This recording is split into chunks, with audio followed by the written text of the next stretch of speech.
Nice to see you. Thank you very much for being here. Are you actually a little nervous? I'm so bloody nervous. Really? Come on. You got nothing to be nervous about. I'm nervous. You have nothing to be nervous about. Why would you be nervous? Well, 'cause you've been ripping on me for, 7 years. At 54, Lisa Marie Presley finally told the world about her darkest moments. After her son ended his life, she kept his body on dry ice for 2 months. But that wasn't her most shocking confession. She admitted to taking 80 opioid pills every day, mixing them with cocaine just to function.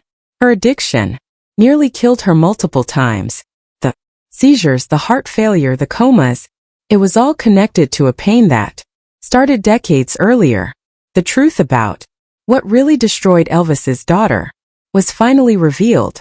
Lisa Marie Presley was born on February 1, 1968 in Memphis, Tennessee.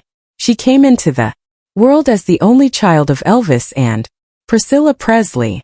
From the moment she was born, the spotlight was already on her.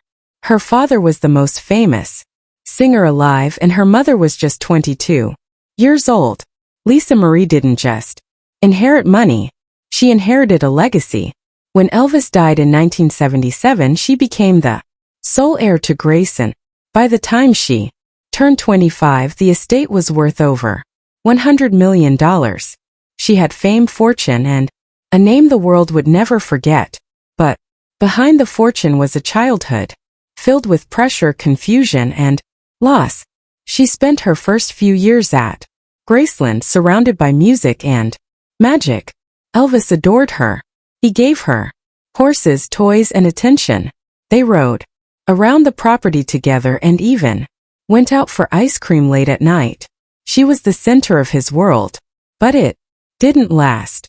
In 1972, when Lisa was her parents separated, the media followed every step. Cameras and reporters turned her family drama into public gossip. One day she was in a fairy tale. The next, her world was split in two. After the divorce, Lisa Marie began living between two homes. She stayed with her mother in Los Angeles and flew back to Memphis to visit her father. The two places couldn't have been more different. With Priscilla, she was in Hollywood, surrounded by actors and fame. With Elvis, she returned to the South, where everything felt familiar but also unstable. She became trapped between two lives, two parents, and two different worlds. She didn't know where she truly belonged. Music became her escape. While she respected Elvis's legacy, she preferred his soft songs like Don't Cry, Daddy, and Love Me Tender. She also loved artists like Elton John and David Cassidy.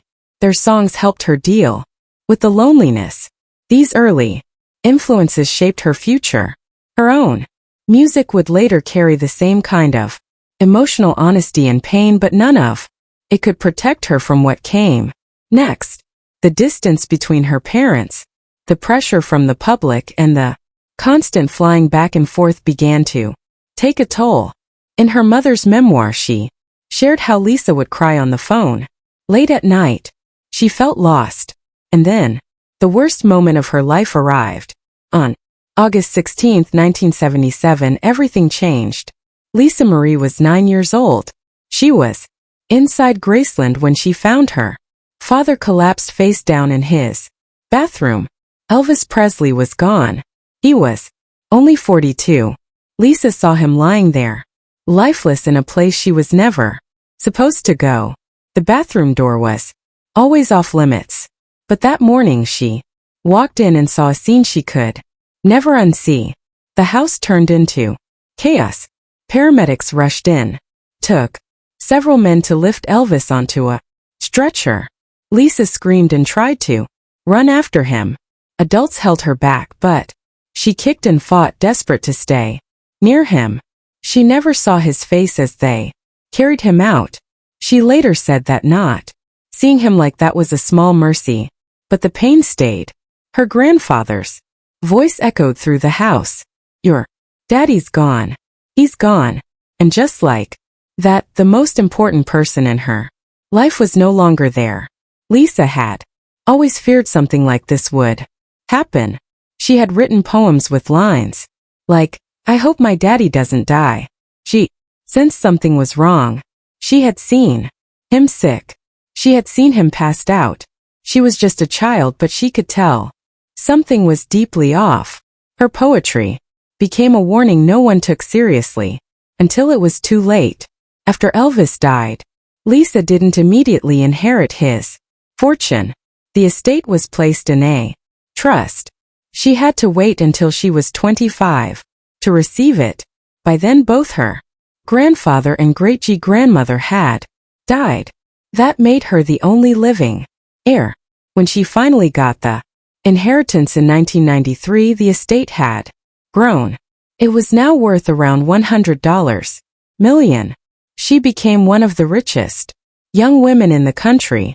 But money didn't erase the pain. In her memoir, Lisa spoke honestly. She said, "My life, as I knew it, is completely over." The loss hit her harder than anyone could imagine. She wasn't just mourning her father. She felt trapped with a mother she didn't feel close to. "He's dead. And now I'm stuck with her," she said. That one sentence revealed how broken she felt. Her childhood was gone. The one person who made her feel safe was never coming back. She had to grow up fast, and she did. But the scars stayed. In high school, Lisa Marie felt even more disconnected.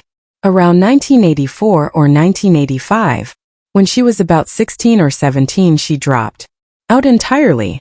She later described this decision as the beginning of her self-destructive phase. Her life quickly filled with drugs, pain, and punk rock.